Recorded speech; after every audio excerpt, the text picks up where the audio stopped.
అని అడుగుతా ఉన్నా. ముందుకు ఇప్పటికీ మధ్య తేడాను గమనించమని అడుగుతా ఉన్నా. పేదలకు ఒక న్యాయం, పెద్దలకు మరో న్యాయంగా జరుగుతా ఉన్నా, డబ్బులున్న వారికి ఇంకొక న్యాయంగా జరుగుతా ఉన్నా పరిస్థితి వ్యవస్థను గమనించమని అడుగుతా ఉన్నా. ఇది పేదలకు అందే వైద్యం పరంగా అంతరాలను చెరిపేయటము అనంటే ఇది పేదలకు పెద్దలకు ఒకే రకమైన వైద్యం అందించడము అనంటే, పేదలకు డబ్బులున్న వారికి ఒకే రకమైన వైద్యం అందించడము అనంటే ఇది పేదింటి అక్క చెల్లెమ్మల సాధికారత కోసం, పేదింటి అక్క చెల్లెమ్మల సాధికారత కోసం ఆ అక్క చెల్లెమ్మలు సంతోషంగా ఉండాలి. ఆ అక్క చెల్లెమ్మలకు అప్పులు పాలయ్యే పరిస్థితి రాకూడదు. ఆ అక్క చెల్లెమ్మలు తమ పిల్లలను బాగా పెంచగలగాలి. ఇబ్బందులు ఆ అక్క చెల్లెమ్మలకు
గడచిన ఈ 57-58 నెలల్లో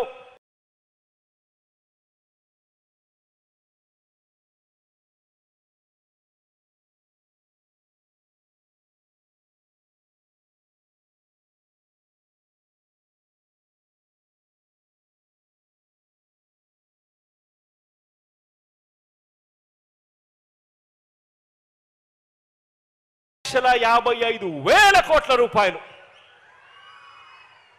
₹10 కాదు, ₹20 కాదు, ₹1,00,000 కాదు, 10 లక్షలు కాదు, ఏకంగా ₹2,55,000 నేరుగా నా అక్క చెల్లెమ్మల కుటుంబాల ఖాతాల్లోకి ఇంటింటికి